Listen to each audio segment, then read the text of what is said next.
We begin tonight with the ins and outs of the Trump justice system. Alina Habba, a one-time personal lawyer to the president, has been appointed to the top federal prosecutor job in New Jersey. That's the ins. On the outs are two federal prosecutors who had handled cases related to the attacks of January 6th, along with the top ethics watchdog at the Department of Justice. They filed a lawsuit. CBS's justice correspondent Scott MacFarlane is here to put all this in context. Let's start, Scott, with the U.S. Attorney in New Jersey. What's happening with that office? Oh, this is the ultimate of end-arounds politically. Alina Habba, longtime Trump ally, lawyer for the president before he began his second term, has been serving as the interim top prosecutor for the entire state of New Jersey for the federal government. Her term was expiring, so some of this was pushed to the courts to decide if she could stay on. In the meantime, the judges in the Federal District of New Jersey said no. So to keep Alina Habba on, what the Trump administration did was pulled her nomination down and then appointed her to a lower-level position in the office where she just got promoted by organizational chart to be the interim U.S. attorney again. She gets to stay on for many more months. This was a game of poker, and they found a wild card.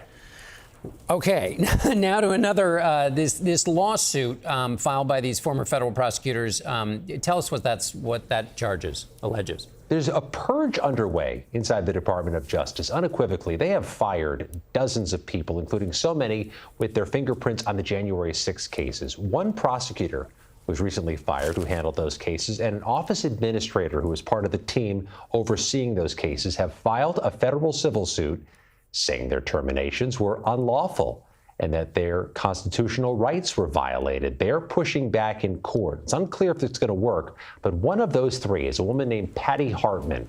She was a public affairs specialist who was fired, and earlier this month, she spoke with CBS News about what she says is a wave of retribution.